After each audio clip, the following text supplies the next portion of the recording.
Hi madam, నేను Priya VN news channel నుండి వచ్చాము. మీ పేరు? యశస్విని అండి. ఏం కొందామని వచ్చారు? జస్ట్ నార్మల్గా చూద్దాం, ఫుట్వేర్ కొందామని వచ్చాను. మీకు ఓటు హక్కు ఉందా? అవును. మేడం, ప్రజెంట్ పాలిటిక్స్ ప్రకారం నెక్స్ట్ ఎవరు వస్తారో ఏమైనా గెస్ట్ చేయగలరా? లేదండి, No నాకు guess. లేదు. మీరు అసలు ఎలా ఉందనుకుంటున్నారు ప్రజెంట్ పరిపాలన? అంటే 50-50, కొంతమంది బాగుంది అంటున్నారు, కొంతమంది బాగోలేదు అంటున్నారు. మరి ఎవరిది వాళ్ళదే. పర్సనల్గా మీ ఒపీనియన్ అయితే? పర్సనల్గా అయితే రాజమండ్రి చాలా డెవలప్ అయిందండి ఇంతవరకు. అంటే నేను మెడిసిన్ చేద్దామని వచ్చాను. 4 years బ్యాక్ ఉన్న రాజమండ్రికి ఇప్పటికి చాలా డిఫరెన్స్ వచ్చింది. డెవలప్మెంట్ అయితే ఇక్కడ చాలా బాగుంది, అదే అనుకుంటున్నాను. Okay ma'am, thank you. నా పేరు మనోజ్. మేము విఎన్ న్యూస్ ఛానల్ నుండి వచ్చాము. ఏం షాప్ చేద్దామని వచ్చారు ఇక్కడ? సరదాగా వచ్చారు. షాప్ అంటే నార్మల్ క్యాజువల్గా మీకు ఓటు హక్కు ఉందా? ఉంది. లాస్ట్ ఎవరికి వేశారు మీరు? సీక్రెట్ కదా. అయిపోయింది కదా. Finished of course. Okay, no problem. Next ఇప్పుడు ఎలా ఉందంటున్నారు ప్రజెంట్ పాలిటిక్స్?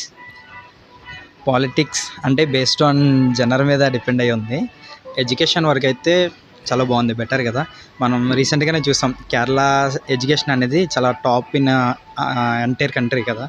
కానీ ఇప్పుడు ఏపీ ఫస్ట్ కంట్రీ ఇప్పుడు ప్రజెంట్ ఉన్న దాంట్లో.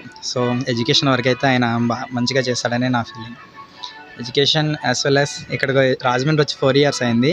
బిఫోర్ 4 yearsకి రాజమండ్రికి ఇప్పుడు ఉన్న రాజమండ్రికి అసలు ఎటువంటి పోలికలు కూడా లేవు, చాలా చేంజ్ అయింది. అండ్ జాబ్స్ చూద్దాం, వెయిట్ చేద్దాం. అంటే జాబ్ క్యాలెండర్ గురించా? యా, జాబ్స్ కూడా చూద్దాం. అండ్ కాలేజ్ కూడా చాలా మంచిగా, మెడికల్ కాలేజ్ 1 yearలో 5 కాలేజ్ పెట్టడం అనేది చిన్న విషయం అయితే కాదు, ఎందుకంటే చాలా పెద్ద విషయం. అండ్ బయట ఎంటైర్ కంట్రీని ఒప్పించితేనే కానీ ఒక స్టేట్లో కాలేజ్ పెట్టడానికి అవ్వదు. అలాంటిది 5 college at a time release చేశారంటే అది చిన్న విషయం కాదు. అండ్ ఇంకొక థింగ్ ఏంటంటే జాబ్స్ అనేవి వస్తాయని అయితే నమ్ముతున్నా, బట్ కొంచెం టైం పీరియడ్ ఇస్తే బాగుంటుంది అని. నెక్స్ట్ ఏమైనా మారుద్దాం అనుకుంటున్నారా? మళ్ళీ సేమ్ కంటిన్యూ అవుదాం అనుకుంటున్నారా? ఇంకొక టైం ఇస్తే బెటర్ అని నాకు ఫీలింగ్. ఇంకా ఎందుకంటే జస్ట్ ఆయన చేస్తుంది నాకు తెలిసి 3 years అనుకుంటున్నాను. 2 years ఎలాగో కోవిడ్లో పోయింది కదా. 3 yearsలో చాలా డెవలప్మెంట్ చూడగలిగాము. అండ్ ఇంకొక టైం ఇస్తే, కొంచెం టైం ఇస్తే maybe we can see more development. అంటే మనం మళ్ళీ ఇంకొకసారి టైం ఇస్తే ఇంకా డెవలప్మెంట్ అవుతుందేమో అంటున్నారు. మరి మనకి లోకల్లో ఇప్పుడు మార్గాని భరత్ గారు చేశారు అంటున్నారు కదా, ఆయన గురించి ఏమైనా ఐడియా ఉందా?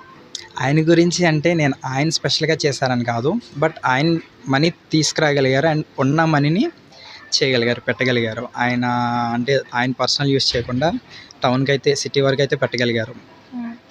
Okay sir, thank you so much. నేను ప్రియా, మేము విఎన్ న్యూస్ ఛానల్ నుండి వచ్చాము. మీ పేరు? శాంతి అండి. ఇక్కడికి రెగ్యులర్గా వస్తూ ఉంటారా? వస్తూ ఉంటాం. ఎలా ఉంటాయి ఇక్కడ ఆఫర్లు అవి? ఆఫర్లు బాగుంటాయి.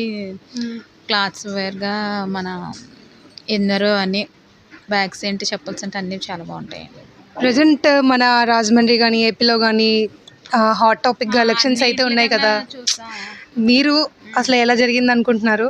నెక్స్ట్ డెవలప్మెంట్ ఏమైనా జరగాలనుకుంటున్నారా? ఎవరికి ఓటేద్దాం అనుకుంటున్నారు? డెవలప్ జరగాలి కదా. జగన్ ఏం చేశాడు అందరికీ తెలుసు. ఇంకా చంద్రబాబు నాయుడు వస్తే మంచిది.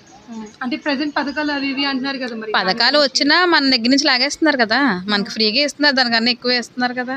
అంటే ఇప్పుడు కొంతమంది మాకు ఇంటింటికి వచ్చి ఇస్తున్నారు, గ్రామ వాలంటీర్లు అమౌంట్ ఇస్తున్నారు, పథకాలు అంటున్నారు, చాలా మంది అందులోనే ఉన్నారు. ఇంకా దాని గురించి మీ అభిప్రాయం ఏమంటారు? అందులో ఉన్నారు అంటే ఇంకా అదే అలవాటు అయిపోద్ది, ఇంటి దగ్గర కూర్చొని వస్తారులే చేస్తారులే అని, ఇంకా బయటకు వెళ్ళరు ఎవరు.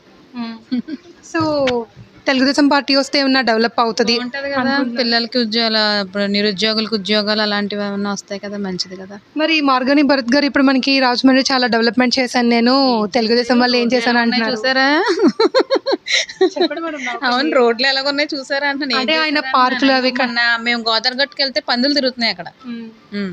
అంటే ఫుడ్ స్ట్రీట్, ఈట్ స్ట్రీట్ ఇలా అంటున్నారు కదా, దాని ఆ స్ట్రీట్లో ఉంది, అందరికి తినడానికి బాగానే ఉంటుంది కదా రుచి. కానీ అదే డెవలప్ చేసి చెయ్యట్లేదు కానీ ఇవి చేస్తున్నారు. అంటే ఇంకా రాజమండ్రిలో మనకి ఏం డెవలప్ అవ్వాలి అనుకుంటున్నారు? రోడ్లు బాగుండాలి. ఇప్పుడు నేను చెప్పాను చూసారా, గోదావరి గట్టు నాకు పందులు తిరుగుతున్నాయని, ఇంకా డెవలప్మెంట్ ఉంది, చెయ్యాలి. సో ఈసారి ఎలక్షన్స్లో ఒకసారి మారుద్దాం అనుకుంటున్నారా ప్రభుత్వాన్ని? మారుద్దాం. Thank you madam.